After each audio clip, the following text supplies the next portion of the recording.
आता अन्नदातामध्ये सविस्तर घडामोडी आपण जाणून घेऊया। यवतमाळ जिल्ह्यामध्ये सोमवारी रात्री विजेच्या कडकडाटासह अवकाळी पावसाने हजेरी लावली। वादळी वाऱ्यासह आलेल्या पावसामुळे बाबुळगाव, उमरखेड या तालुक्यामध्ये आंब्याचं मोठं नुकसान झालेलं आहे। गेल्या काही दिवसांपासून जिल्ह्यात उन्हामुळे जोरदार उष्णताही वाढली होती। सोमवारी रात्री पडलेल्या पावसाने काही काळ गारवा जाणवला, पण उन्हाची तीव्रता पुन्हा वाढणार आहे।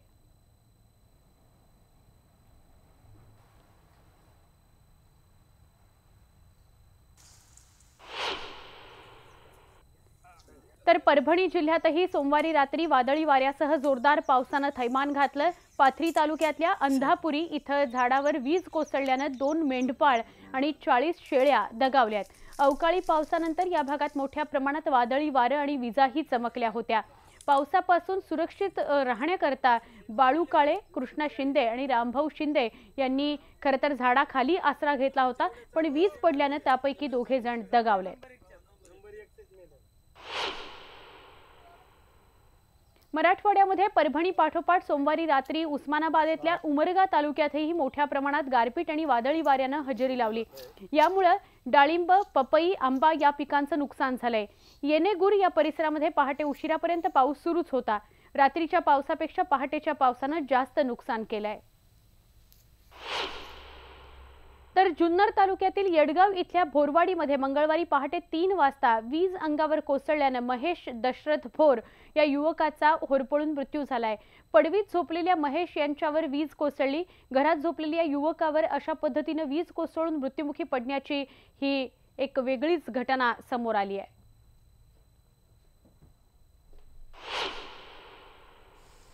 2 दिवसांच्या ढगाळ वातावरणानंतर जिल्ह्याच्या अनेक भागात रात्रीपासूनच पावसाच्या सरी तर काही ठिकाणी वादळी वारा आणि पाऊस झाला। वर्धा, पुलगाव, आर्वी, कारंजा या तालुक्यातल्या काही भागात पावसाचं आगमन झाल्याने उकाड्यापासून थोडासा दिलासा मिळाला, पण हा दिलासा काही घटके पुरताच होता। त्यानंतर पुन्हा तापमान वाढल्याने नागरिक त्रस्त झालेले आहेत।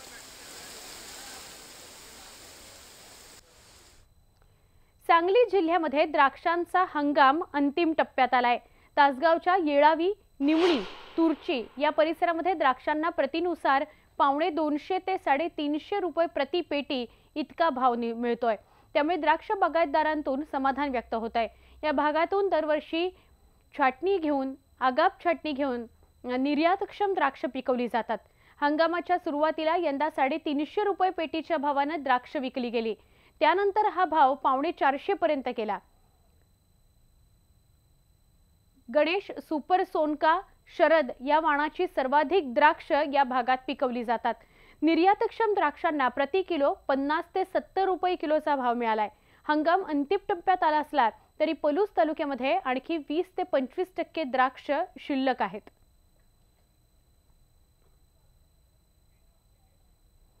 सुगीच्या दिवसात जसं सगळं गाव आपापल्या शेतात जाऊन काम करतं, तसंच चित्र सध्या पाणी फाउंडेशनच्या वॉटर कप स्पर्धेत सहभाग घेतलेल्या गावांमध्ये बघायला मिळतंय। सातारा जिल्ह्यातल्या आंबवडे गावाने आंबेडकर जयंतीला महाश्रमदान करत एक वेगळा आदर्शच निर्माण केला।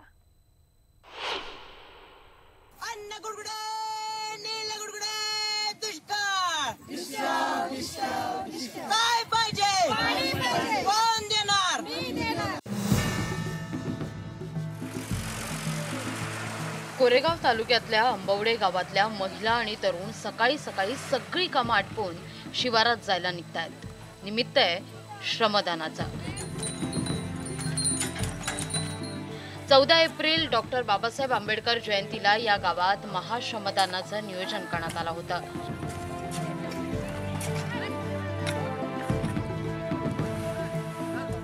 आणि त्या दिवशी किमान 700 ते 800 गावकऱ्यांनी श्रमदान करत अनोखी आंबेडकर जयंती साजरी केली आहे। लोकांचा सहभाग खूप मोठ्या प्रमाणावर आहे आणि आमची ताकद आहे ही महिला शक्ती आहे। महिला शक्तीमुळे आम्ही हे काम करू शकतोय, कारण गावची दुष्काळजन्य परिस्थिती असल्यामुळे गावातील जे पुरुष मंडळी ते स्थलांतर होत आहेत सगळीकडे। त्यामुळे गावात पुरुषांची संख्या कमी आहे। त्यामुळे आणि सगळ्यात जास्त प्रश्न कोणाला पडत असेल पाण्याचा तर तो महिलांना आहे। त्यामुळे महिलांनी एवढ्या मोठ्या प्रमाणावर सहभाग दाखवला आहे। अजूनही लोक जुडणार आहेत। आज सुद्धा पुण्यावरून, मुंबईवरून महाश्रमदानासाठी आंबेडकर जयंती निमित्त खूप लोक जमलेले आहेत। त्याचबरोबर आमचे जे बौद्ध समाज आहे त्यांनीही यासाठी आम्हाला सहकार्य केलेलं आहे की त्यांची संपूर्ण टीम आज इथं फील्डवर आहे आणि आंबेडकर जयंती ते इथं फील्डवर साजरी करतायत. आंबवडे या 2500 लोकवस्तीच्या गावाला गेल्या 3 ते 4 वर्षांपासून दुष्काळाच्या झळा बसतायत. पाणी टंचाईची तीव्रता जाणवली आहे. त्यामुळे गावातील तरुण आणि महिलांनी एकत्र येत यंदा वॉटर कप मध्ये सहभाग नोंदवलाय. सध्या गावात डिप्सी सिटी आणि उतारावाद, अनगड बांध, तळ्याची खोदाई यासारखी कामं सुरू आहेत. पहिल्या टप्प्यात डीपीसी सिटी हे खोदण्यात गावानं आघाडी घेतली आहे. पण गेल्या 3 वर्षात बघितलं तर फक्त 319 मिलीमीटर पाऊस पडला आणि गावाच्या लोकसंख्ये किंवा क्षेत्रफळानुसार जर तुम्ही पाहिलं तर ती सरासरी खूपच कमी आहे. सरासरीनुसार पाऊस कमी पडल्यामुळे आमच्या गावात पिण्याच्या पाण्याची सुद्धा समस्या. आम्ही पाणी फाउंडेशनच्या आयोजनामुळे सत्यमेव जयते वॉटर स्कोप स्पर्धेमध्ये भाग घेतला आहे आणि त्याद्वारे आम्ही पाणी फाउंडेशनचं काम करत आहोत. वेगवेगळ्या माथ्यापासून ते पायथ्यापर्यंत उपचार करण्यास आम्ही सुरुवात केली आहे. आता फक्त 6 दिवस झालेले आहेत तर आमच्या सीसीटी कमीत कमी 1,500 मीटर झालेलं आहे. सीसीटीचं काम 1,500 मीटर झालेलं आहे. विथ कंपार्टमेंट बंडिंग म्हणजेच आपली बांधबंदीची साधारण आपल्या 1000 हेक्टर मध्ये झालेली आहे. गावातल्या महिलांचा श्रमदानात सर्वाधिक सहभाग आहे. पुरुषांच्या खांद्याला खांदा लावून महिला नेटानं काम करतात. त्यांना दुष्काळाची स्थिती बदलेल असा विश्वास आहे. आमच्या गावाला पाण्याचा प्रॉब्लेम बऱ्याच दिवसांपासून सुरू आहे. बऱ्याच म्हणजे 8-10 वर्ष पूर्ण झाली आणि 8-10 वर्षामध्ये कोणत्याही प्रकारची स्कीम राबवली गेली नव्हती. आता पाणी फाउंडेशन ही स्कीम राबवली जात आहे आणि या स्कीममध्ये बऱ्यापैकी महिला आणि पुरुष दोन्ही सहभागी आहेत. दोघांमध्ये महिलांचं प्रमाण जास्त प्रमाणात आहे आणि सगळेजण एकजीवाने काम करतात. ही चांगली गोष्ट आहे आपल्या गावासाठी. असं एकत्र काम जर 45 दिवस जर केलं तर पाण्याचे बरेच प्रॉब्लेम मिटतील. दुष्काळानं हैराण झालेल्या या गावातल्या नागरिकांना आपल्या गावातला पाणी प्रश्न नक्की सुटेल असा ठाम विश्वास वाटतोय. गावोगावी हा जलसंधारणाच्या कामाचा वेग वाढावा अशीच त्यांची अपेक्षा आहे. सर्व ग्रामस्थांनी याच्यामध्ये सहभागी व्हावं. लहान मोठ्यांनी जे काम राहिले असतील त्यांनी सुद्धा यावं. आता आज मितीला एवढे लोक आहेत की शस्त्रास्त्र सुद्धा अपुरी पडल्यात आजच्या मितीला आणि लहान थोराची सर्व गावातील प्रत्येक थरातील अगदी 5 वर्षापासून ते 85 वर्षापर्यंत सर्व थरातील इथं महिला आहेत, पुरुष आहेत, बालक आहेत. सर्वांचं श्रमदान चाललेलं आहे आणि हे श्रमदान वाया जाणार नाही. पाण्याचा आपल्याला फायदा होणारच ना नक्की. पाण्याचा फायदा असा म्हणजे आपण जर असं पाणी आडवं पाणी निर्वाध केलं तर आपल्याला फायदा होणारच ना. तो आपणच आपल्याला केलाच पाहिजे. न्यूज 18 लोकमतच्या साक्षीनं आंबवडेकरांनी आंबेडकर जयंती निमित्तानं महाश्रमदान केलं. गावातल्या तरुणाईनं सुरू केलेलं हे जलसंधारणाचं काम गावाला पाणीदार बनवण्याकरता निश्चितच उपयोगी ठरणार आहे. किरण मोहिते, न्यूज 18 लोकमत, सातारा. रायगड लोकसभा मतदारसंघातले शिवसेनेचे उमेदवार केंद्रीय मंत्री अनंत गीते यांच्याकडून त्यांचा शेतीचा अजेंडाही आपल्याला जाणून घ्यायचा आहे. मात्र आपण बघूया काय म्हणतायत ते. सर, मला सांगा की आपला 5 वर्षात शेतकऱ्यासंदर्भात काय अजेंडा असणार आहे? खरं म्हणजे आजही आपला देश हा कृषीप्रधान देश आहे. जवळजवळ 65% जनता ही ग्रामीण भागामध्ये राहते आणि शेतीवर आधारित हा आपला देश आहे आणि त्यामुळे गेल्या 5 वर्षात नरेंद्र मोदींच्या नेतृत्वाखाली सरकारनं कृषी धोरणाला पोषक पूरक आणि शेतकऱ्यांना पोषक आणि पूरक अशा अनेक योजना केवळ घोषणा केल्या नाही तर त्याची अंमलबजावणी केली. पहिल्यांदा या देशामध्ये शेतकरी सन्मान योजना ही आता पहिल्यांदा लागू झालेली आहे आणि सर्वसामान्य गरीब शेतकऱ्याच्या खात्यामध्ये दरवर्षी 6,000 रुपये जमा होणार आहेत. डायरेक्ट खात्यात जमा होणार आहेत आणि त्यामुळे त्याचा लाभ हा छोट्या शेतकऱ्यांना निश्चितपणानं होईल. प्रत्यक्ष अशा प्रकारे खात्यात पैसा जमा व्हायला सुरुवात झालेली आहे. पहिला हप्ता आलेला आहे. अशा वर्षातून 3 इन्स्टॉलमेंटमध्ये हा निधी जमा होणार आहे. कृषीला महत्त्व देत असताना सिंचन हे त्या दृष्टीने अत्यंत आवश्यक आहे आणि म्हणून राज्यानेही योजना केली आहे, केंद्रानेही योजना केलेली आहे. जिथे शेत तिथं तळं किंवा जलयुक्त शिवार किंवा शेतकऱ्याच्या शेताला पाणी अशा सगळ्या योजनांनी त्यावर सुद्धा करोडो रुपये खर्च केले जात आहेत. खरं म्हणजे कोकणाला निसर्गानं भरपूर काही दिलं आहे. पाऊसही भरपूर पडतो, पाण्याची तशी कमतरता नाही आहे, परंतु जी भौगोलिक रचना कोकणाची आहे त्याच्यामुळे काही समस्यांना आपल्याला सामोरं जावं लागतं आहे. पण अनेक प्रकल्प आहेत या कोकणातले की जे अर्धवट अवस्थेमध्ये पडलेले आहेत. त्याला कारणं अनेक असतील, मग तो सिंचन घोटाळा असेल किंवा अनेक बाबी असतील. तर प्राथमिकता ही राहणार आहे की जे अर्धवट असलेले प्रकल्प आहेत ते पूर्ण करणं. त्या दृष्टीनं माझ्या 3 बैठका यापूर्वीच जलसंपदा मंत्र्यांबरोबर, ग्रामीण पाणीपुरवठा मंत्र्यांबरोबर, सह्याद्री अतिथीगृहावर मी वेगवेगळ्या जिल्ह्यांच्या आणि वेगवेगळ्या तालुक्यांच्या या आढावा बैठका घेतलेल्या आहेत. या 5 वर्षामध्ये पहिलं लक्ष तेच राहणार आहे की अर्धवट असलेले प्रकल्प पूर्ण करणं, सिंचनाकरता पाणी उपलब्ध करण्याचा प्रयत्न करणं. पण त्यापेक्षा अधिक जो ग्रामीण जलपुरवठा आहे, ग्रामीण पाणी पुरवठा आहे, कारण दुर्दैवानं आजसुद्धा शेवटच्या टप्प्यामध्ये एप्रिल मे जून या दिवसात पाण्याचं दुर्भिक्ष आपल्याला जाणवतं. आजही काही ठिकाणी टँकरची व्यवस्था आम्हाला करावी लागते आणि त्यामुळे ग्रामीण पाणी पुरवठ्याकडे अधिक लक्ष दिलं जाईल. इतर ज्या काही बाकीची पिकं आपण घेतो आहोत, पाण्याची टंचाई असल्यामुळे फळभाज्या किंवा भाज्या ह्यासुद्धा काही आपल्याला फार मोठ्या प्रमाणावरती घेता येत नाही. गरजेपुरतं आपण करत असतो, परंतु भात हे आमचं मुख्य पीक आहे आणि त्यामुळे त्या भाताला हमीभाव दिला आणि अतिशय चांगला दर दिला आहे. आजपर्यंत कधी नव्हता तो दर भाताला राज्य सरकारनं दिलेला आहे आणि त्यामुळे निश्चितपणे या सरकारच्या पिकाला, उत्पन्नाला यापुढंसुद्धा हमीभाव दिला जाईल हा विश्वास आहे. अन्नदाता या विशेष कार्यक्रमामध्ये पुन्हा एकदा स्वागत.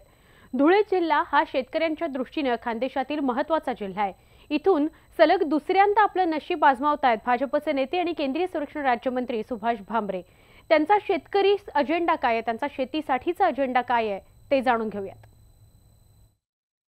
शेती आणि शेतकऱ्यांसंदर्भात त्यांचा नेमके काय मुद्दे आहेत, काय अजेंडा असणार आहेत, हे त्यांच्याचकडनं आपण जाणून घेणार आहोत. आपल्यासोबत आहेत डॉक्टर सुभाष भामरे. सर, या निवडणुकीमध्ये नेमके काय मुद्दे असतील, काय अजेंडा असणार आहे शेती आणि शेतकऱ्यांसंदर्भात? 2014ला माझ्या मतदारसंघातील शेतकऱ्यांनी आणि जनतेने मला मोठ्या मताधिक्याने पाठवलं आणि मी जेव्हा प्रचार करायचो तेव्हा शेतकऱ्यांचं एकच म्हणणं असायचं की आमच्या शेतापर्यंत पाणी आणून दे. आमच्या शेतकऱ्यांना कुठली भीक नको, सबसिडी नको. त्यांना हक्काच्या 3 गोष्टी पाहिजेत: शेतीला मुबलक पाणी, 24 तास वीज आणि त्यांनी घामातनं कमवलेल्या शेतमालाला रास्त भाव. या 3 गोष्टी जर त्याच्या हक्काच्या आपण दिल्या आहेत तर शेतकरी मातीतनं सोनं पिकवू शकतो, हे आपण बघितलेलं आहे. आणि म्हणून मी ठरवलं की माझ्या मतदारसंघातील जे सिंचनाचे प्रश्न आहेत त्यांना प्राधान्यानं हाती घ्यायला पाहिजे. आणि मी नम्रपणे नमूद करतो 90% सिंचनाचे प्रश्न मी माझ्या मतदारसंघातील मार्गी लावले आहेत. त्याच्यात धुळे जिल्ह्यातील महत्त्वाचा प्रकल्प म्हणजे सुलवाडे जांफ कानोली उपसा सिंचन योजना. तापी नदीच्या बॅरेजेसमधनं हे पाणी जांफ धरणात आणून 9 TMC पाणी तिथं जमा केले जाईल, म्हणजे अक्कलपाड्याच्या 4 पटीने मोठं.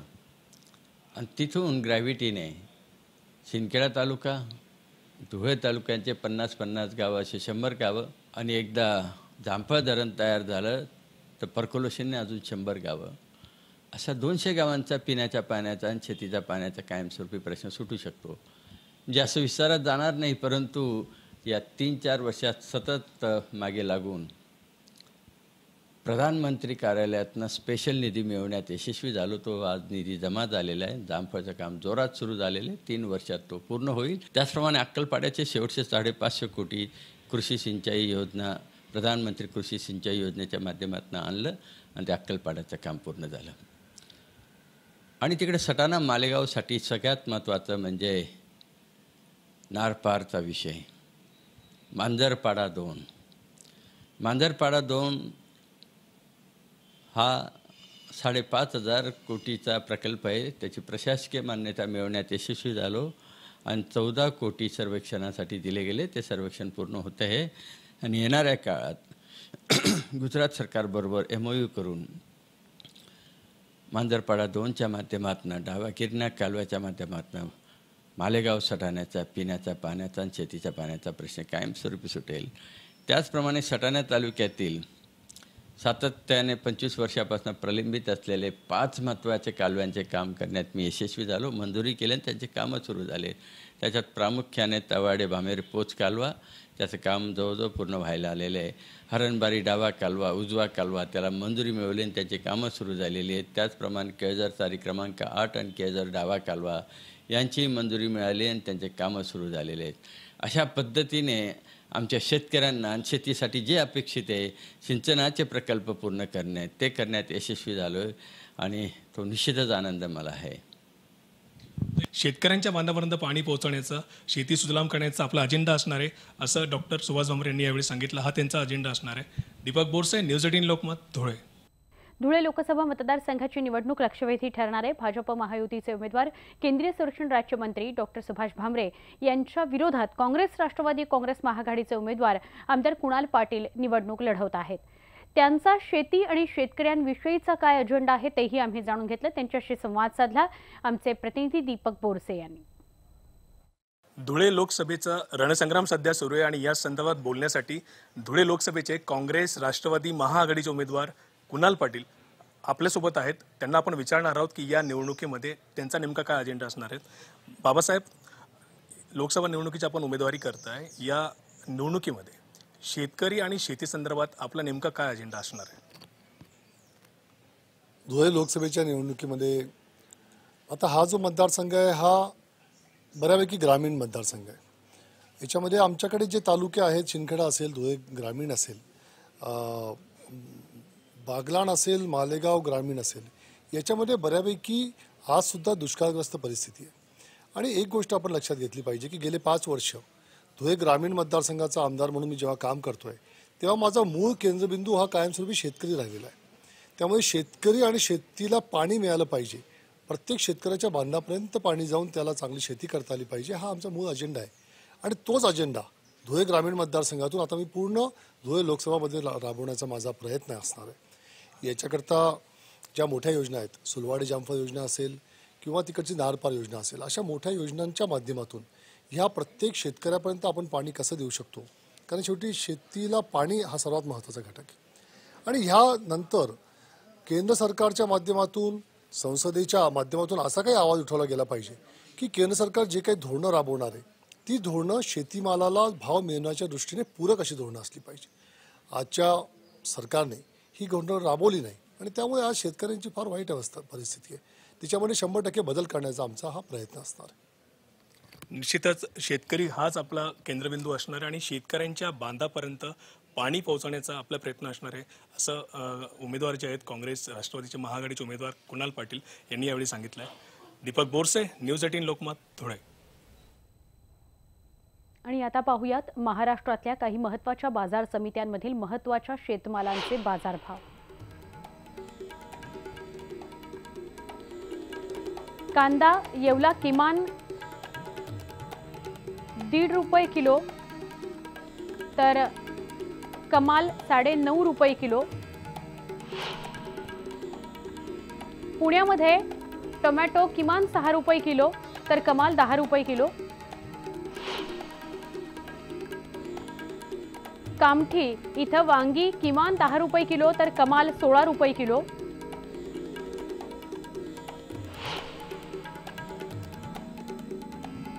अंमळनेर दादर इथं ज्वारी किमान 2100 रुपये क्विंटल तर कमाल 2800 रुपये क्विंटल.